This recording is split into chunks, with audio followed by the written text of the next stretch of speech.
The truck rumbled to a stop, its headlights illuminating the old Victorian house.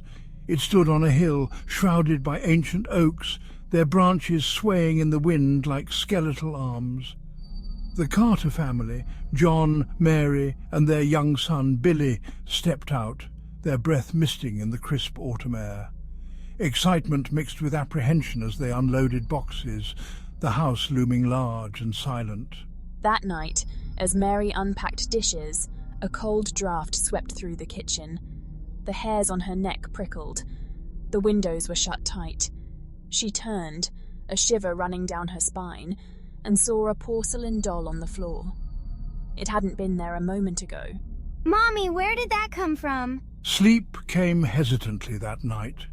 Every creak of the floorboards, every sigh of the wind against the window panes sounded like whispers in the dark.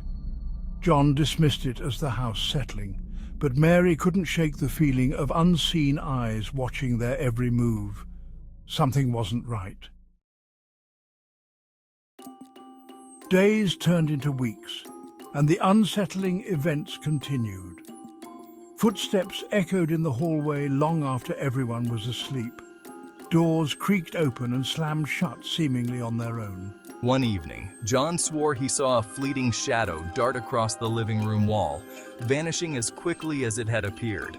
Billy, a sensitive child, seemed most affected. He refused to sleep alone, claiming he heard whispers coming from his closet.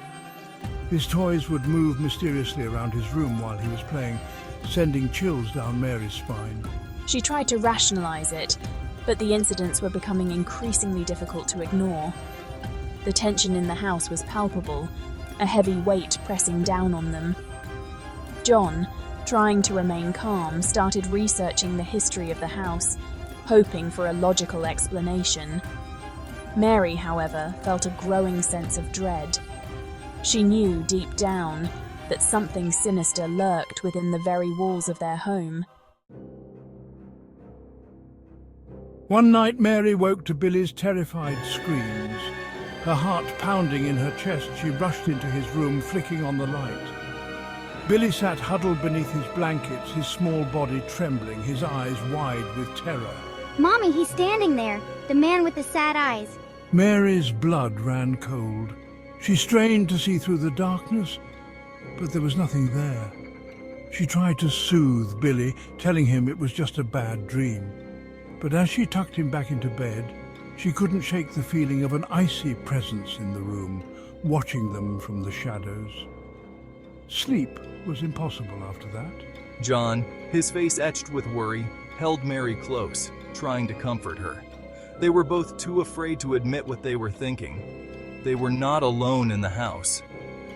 Something dark and malevolent had taken root within its walls, and it was feeding off their fear.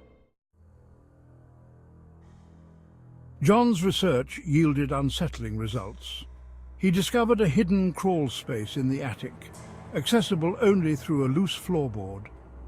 Inside, the air was thick with the smell of decay, and the walls were covered in strange markings. Scrawled messages, written in what appeared to be blood, spoke of unspeakable horrors and a restless spirit seeking revenge.